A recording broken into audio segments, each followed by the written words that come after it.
Entre todos, podemos entender las consecuencias del neoliberalismo, defender juntos los derechos adquiridos, luchar contra el apagón informativo de los grandes medios y buscar un país justo, inclusivo y soberano para nuestros hijos y generaciones siguientes. Entre todos, hagamos realidad líquida el programa de Resistiendo con Aguante, Almirante Brown. Un grupo heterogéneo de trabajadores, amas de casa, jubilados, militantes y profesionales de distintas áreas que, más allá de las redes sociales, interactúa cara a cara. Sumate, la realidad se te puede escurrir entre las manos, o pensarla y hacer algo. Si todos hacemos algo por el otro, el país en el que vivimos será mucho mejor.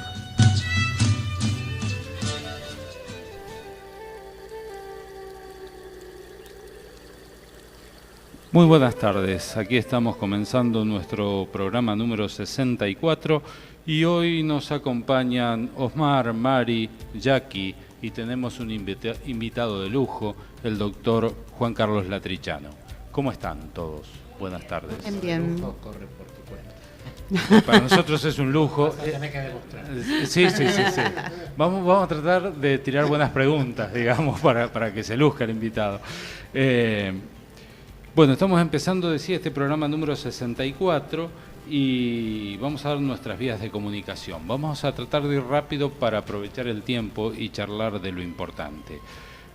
Nuestras vías de comunicación se pueden comunicar con nosotros al teléfono 4299-1660, al WhatsApp 1166-581-639, a nuestro Facebook Realidad Líquida o a nuestro Twitter @LíquidaRealidad. Realidad Líquida es el programa de Resistiendo con Aguante, Almirante Brown oficial. Dicho esto, vamos a pedirle a nuestro operador que haga la presentación oficial de nuestro invitado.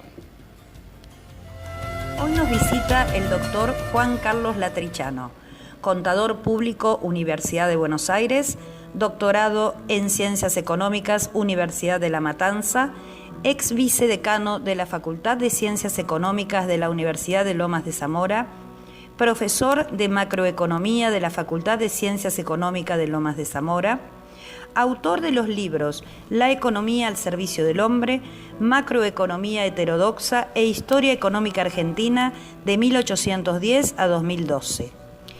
Director general de la Unidad de Enlace para la Capacitación y el Desarrollo Económico de la Facultad de Ciencias Económicas de la Universidad de Lomas de Zamora, analista económico financiero del Grupo Vapro, coordinador económico de la Confederación General Económica de la Ciudad de Buenos Aires, director del semanario Infolomas y miembro del Consejo Académico de la Fundación Instituto para el Desarrollo Productivo y Tecnológico Empresarial de la Argentina.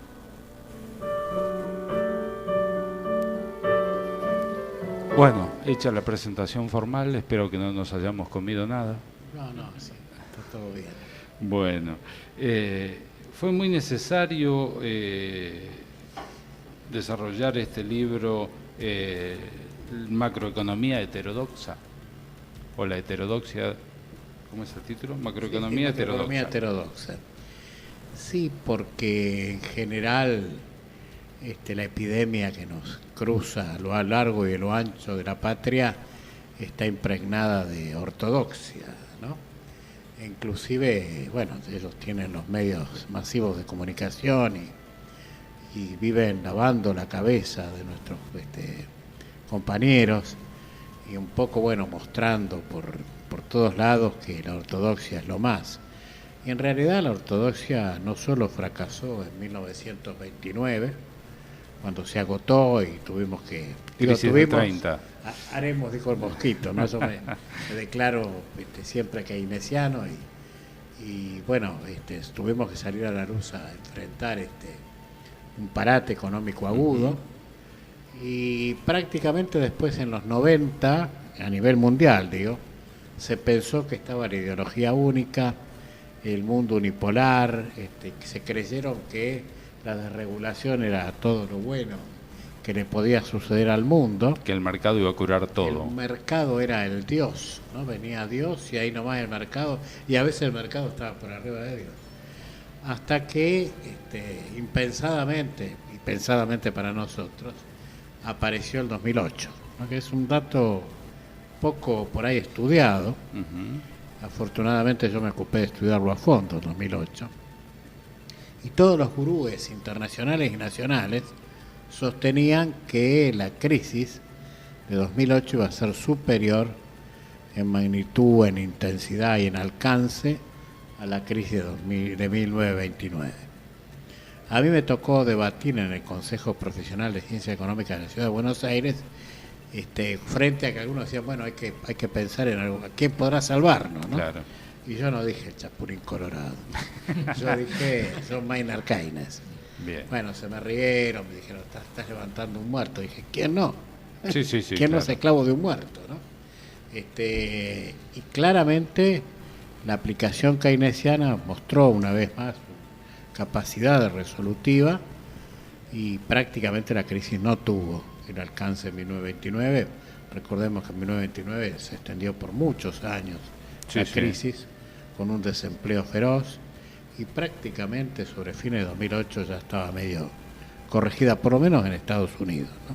Claro. De modo que no somos un accidente aislado, los keynesianos, sino que somos el fruto de una resolución a un agudo problema que fue en 1929 y a un agudo problema que pintaba y mal en 2008 y hemos podido resolver. Y en la currícula universitaria, ¿qué tanto pesa el modelo keynesiano? ¿Qué tanto se desarrolla? Según Javier Milei, en la Universidad de Buenos Aires está la keynesiadora, ¿no? Yo no estoy tan convencido que sea así, pero bueno, él habla de la Universidad de Buenos Aires como que saca keynesianos y que somos los hombres que nos gusta gastar más de lo que se recauda y hacer políticas activas, y nos desnaturaliza, ¿no? En realidad no somos eso, somos mucho más. Pero bueno, esto es un poco el combate. Y bueno, y en ese espíritu yo pensé que era necesario plantear la macro heterodoxa, que viene a ser como a la medicina, a la homeopatía, ¿no? Que en algunos elementos la homeopatía es resolutoria. Y bueno, nosotros somos una rara avis, pero tratamos por todos los medios de imponer nuestra teoría. Estamos muy convencidos de nuestra teoría como valedera y la llevamos en la sangre, ¿no? Claro. Y ahí un poco el espíritu de mostrar un libro que de alguna manera levante eso, inclusive lo actualice y lo adapte a las necesidades de la patria, ¿no? Que tiene algunos memorias importantes, algunos sin distintos. Sin duda. Bueno, vamos a pasar nuestra pequeña editorial para contextualizar un poco dónde estamos hoy en día, porque es muy vertiginoso el desarrollo de la información. Jorge, gracias. La imagen de Macri se viene cayendo desde diciembre, cuando se evidenció el saqueo a jubilados. Después, el escándalo Triaca, la inflación que no pueden parar, no era tan fácil, y las tarifas. Con el asalto a los jubilados se le comenzaron a caer las defensas del blindaje mediático.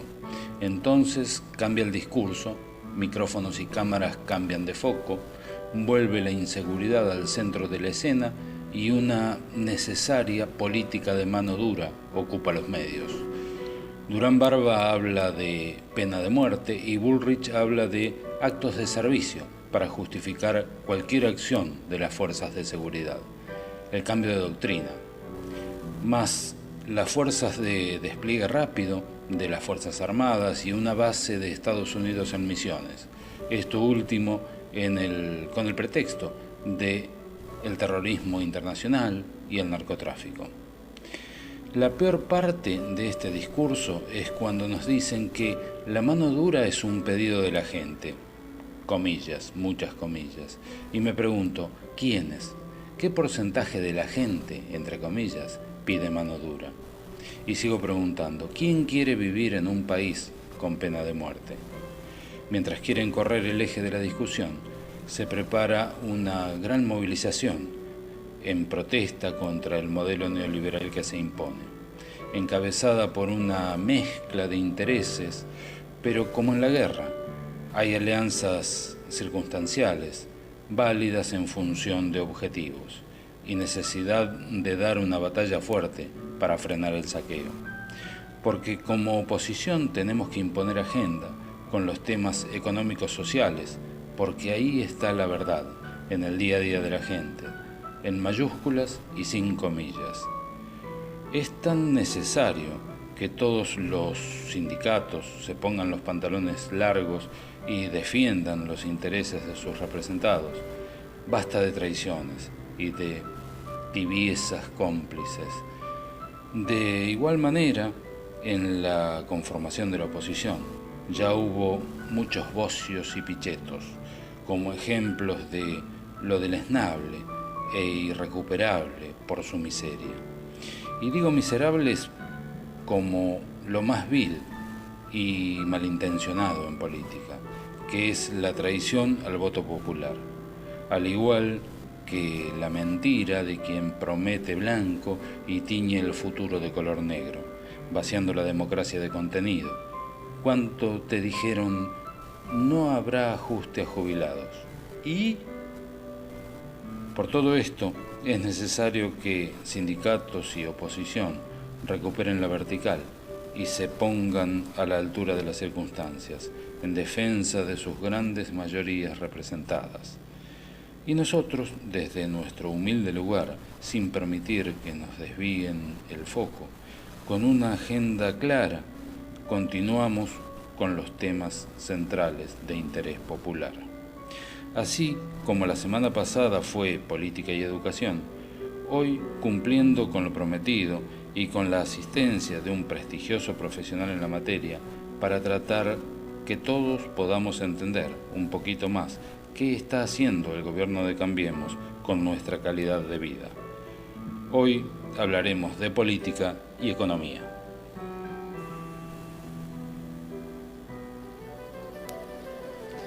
Bueno, y para hablar de economía, acá estamos con el doctor Juan Latrichano. ¿Es necesario ser economista para entender la lógica de la economía? No, yo aprendí eso, que no, de Calabrini Ortiz.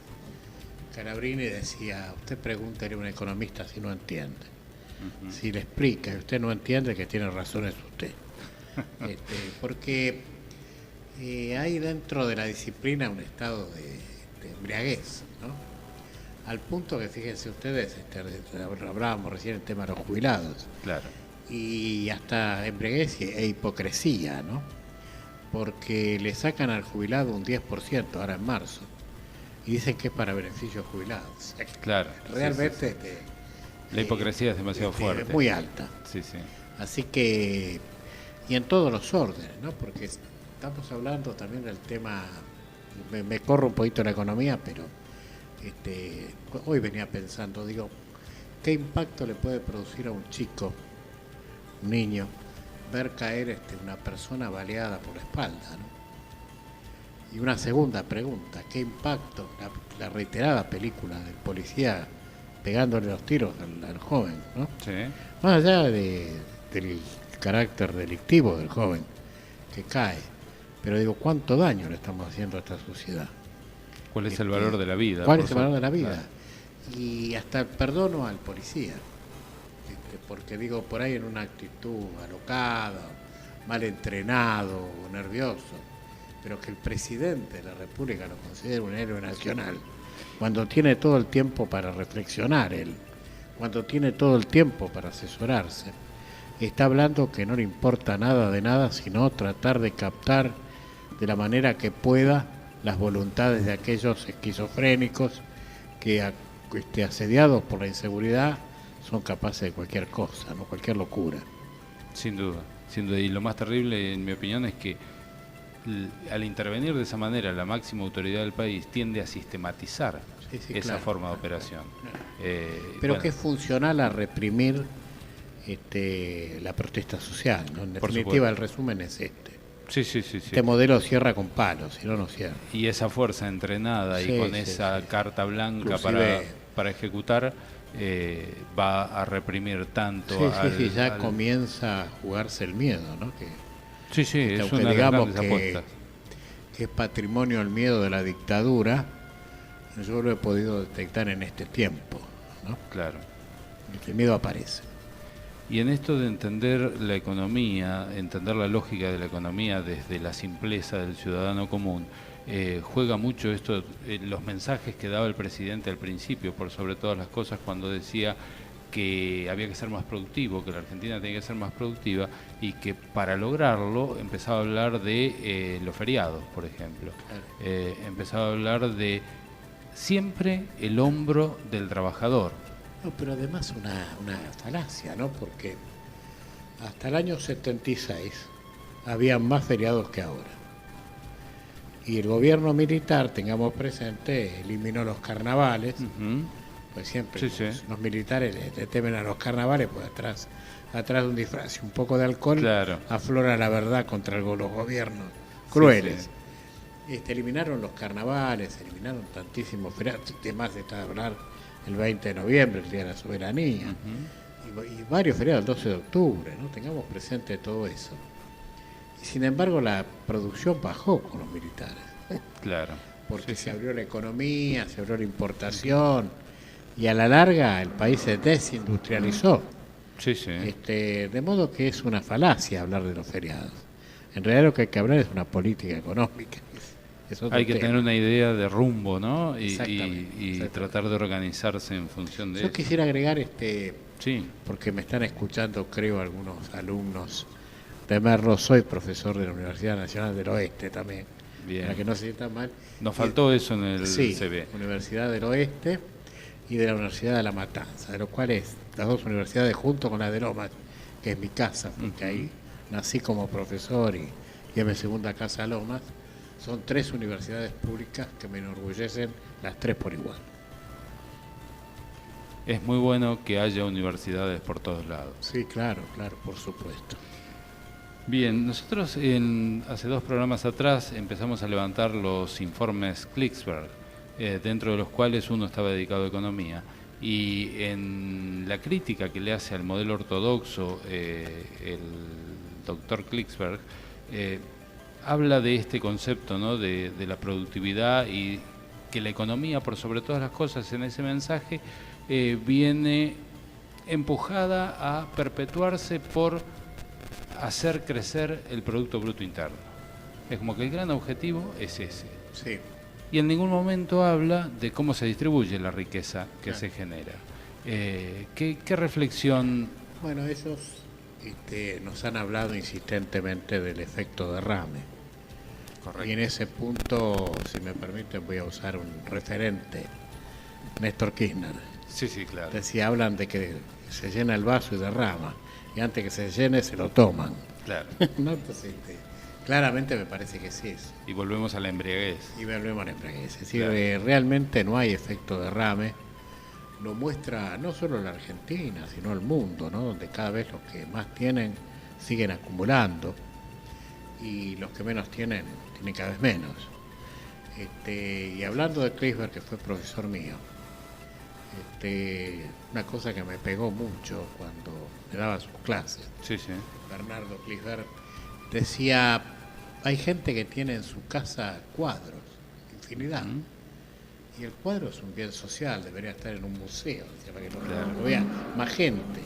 Yo con un cuadro, con 100 cuadros, ¿qué hago? Claro. ¿No? Un poco este era el planteo. Del mismo modo que, bueno, la acumulación, el tener riquezas amontonadas, ¿no? Claramente esto es lo que va derivando en la crisis, ¿no? Las crisis mundiales. Y si no aparece el Estado que muchas veces es desmerecido, pero es lo que Perón llamaba la posibilidad de la democracia social, ¿no? Claro. Porque el Estado, el gobierno, es lo único que surge de las mayorías, porque después la riqueza son minorías, por lo que estamos diciendo. Entonces, la riqueza jamás se va a ocupar de ser equitativo. Claro. Esto tengámoslo presente, ¿no? Es una cuestión, yo diría, hasta elemental. Uno no puede esperar del rico que se compadezca, ¿no? Sino que hay que medio obligarlo, y es la política impositiva, que ellos normalmente dicen somos saqueadores. En realidad lo que hacemos es cobrar impuestos y distribuir gastando en los que menos tienen, ¿no? Entonces esto, Sí, un Robin Hood legal, digamos. No hay manera de hacerlo. No hay modo. Claro. Bueno, Klicksberg, en algún momento del material que estuvimos analizando, dice que para que la democracia sea cierta, se tiene que democratizar la economía de alguna manera, ¿no? Claro. Porque de lo contrario, justamente por esto de las mezquindades humanas, la democracia no termina siendo la verdad que debe ser, sino es una entelequia y punto. Claro, lo que pasa es que ellos son artistas de la falacia, ¿no? Por ejemplo, dicen que nosotros, tuvimos en el gobierno, la presión tributaria la aumentamos enormemente, lo cual es cierto y me enorgullece. Sí. Esto es cierto. En la década del 90 la presión tributaria estaba en el 20%, más o menos promedio. La llevamos al 30%. Dice, entonces gastamos más. Y es cierto también. Claro. Los subsidios para el pobre, ¿no? Ahora, dicen que gracias a esa suba de los impuestos hicimos poco competitivo el país. Pregunta. En la década del 90, la Argentina tenía una presión tributaria de 20%. ¿Dónde era más barato comprar? ¿En Chile o en Argentina? Sí, era más barato en Chile. Y cuando tuvimos la presión tributaria más alta, ¿dónde era más barato? Entonces esto, son falaces, muchachos. Además, siempre no tienen claridad. Siempre que se busca un modelo, se cita Suecia, Noruega, claro. Bélgica. Y la presión tributaria en esos países tengo entendido que es mucho más alta. Muy alta, seguro. Justamente por eso llegan a la calidad de redistribución de la riqueza que tienen. Y un tema clave, bueno, lo estamos viendo con este gobierno. Le bajó el impuesto a los ojeros, le bajó el impuesto a los productores del campo y le aumenta las tarifas a la gente. Sí, la transferencia. Entonces va a bajar la presión tributaria y el fin social se desmerece. Claro. Pero esto es un tema poco planteado, ¿no? Inclusive, yo diría hasta a veces para nosotros vergonzante, pero no debiera ser tal, debiéramos decirlo esto con toda claridad. Sí, yo creo que estos temas son tabú justamente porque se está hurgando en un espacio que al poder no le gusta que se hurgue. No, desde luego. Entonces, está bueno hacerlo a partir de esa afirmación. Hoy se habla mucho de indicadores económicos. Se habla del dólar, se habla de que cayó la bolsa la semana pasada, por sobre todas las cosas el viernes, del riesgo país, que había llegado a 407 puntos, y después vi otro número que decía que había llegado a 421. Se planteaba que el dólar era un riesgo, se preguntaba si el dólar era un riesgo global o un riesgo local, porque en Argentina estaba en crecida cuando en los países de la región, básicamente en Chile había caído un 2,1, en Brasil un 0,2, en Colombia un 1%. Se hablaba también de la balanza comercial y de su déficit y del déficit fiscal, y que toda esta gran bola de nieve se pagaba con deuda. Nosotros sabemos que Juan ha escrito un informe, un documento que se titula El lado oscuro de la recaudación, donde analiza una serie de indicadores que creo yo son la clave de la cosa. Tu gran reflexión sobre este tema. Sí, si uno mira la recaudación, bueno, muestra cierta pujanza, viene bien.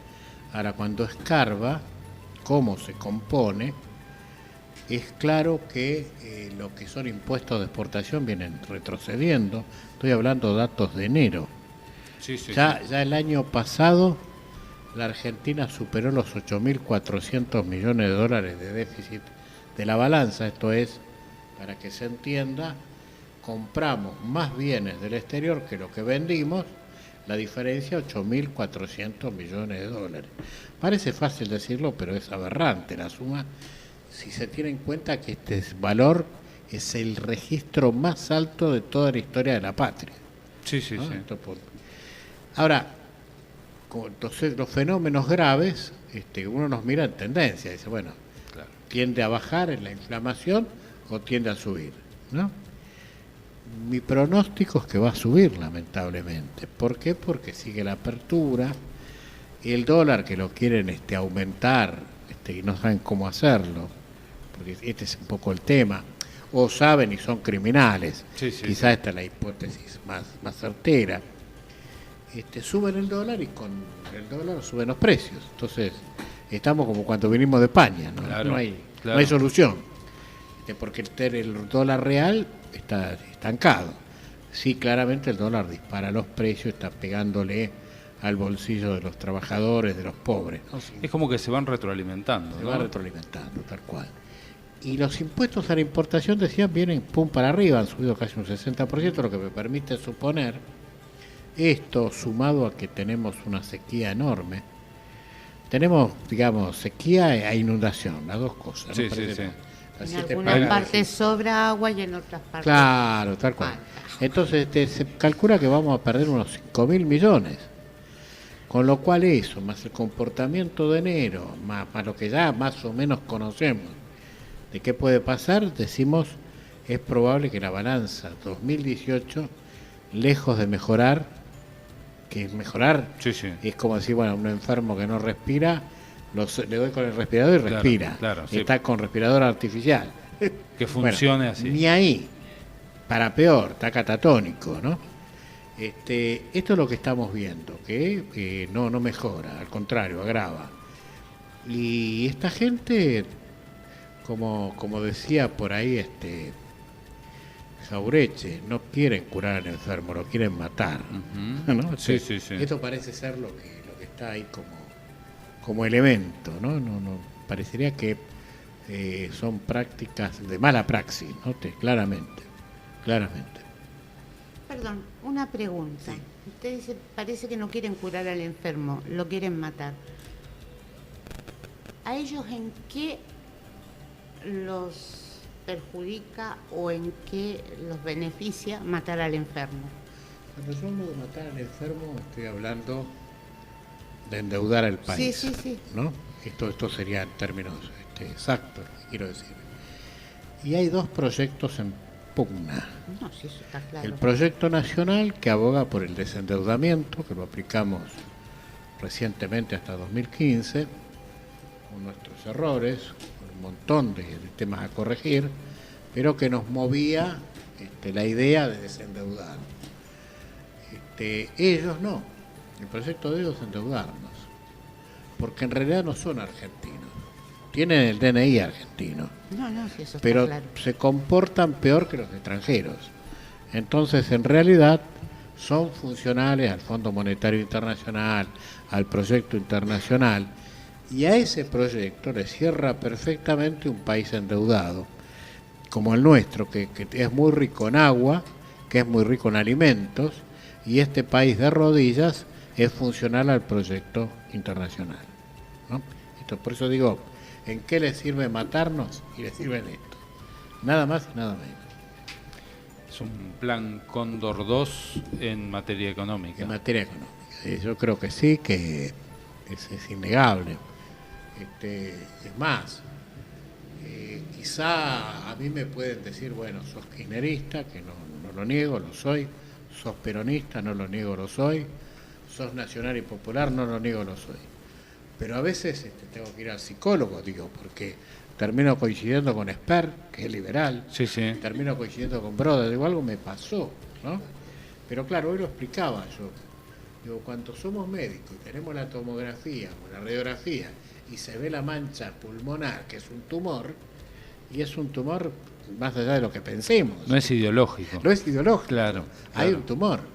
Ahora ellos, Esper, Broda, Melconian, piensan que es una mala praxis involuntaria. Esta es la diferencia. Sí. ¿No? Sí. Decimos, no, se equivocan. No, yo no creo que se equivoquen. Sí, no, la intención del gobierno, en mi humilde opinión, quedó definida a los 5 días de gobierno, creo que fue, cuando le quitaron las retenciones al agro y a la minería. Claro. A partir de ahí ya queda clara la jugada de para dónde iba a ir el viento. Claro, que juegan. Y además volver al Fondo Monetario Internacional. Digamos, este era un proyecto que ya el pago de los vimos, buitres, claro. Lo vimos en el 56, ¿no? Sí. En la mano de Previch. toda la crítica de Previch. Si yo les trajera los informes de Previch, los leo acá, le digo, no es Previch, es Posvich.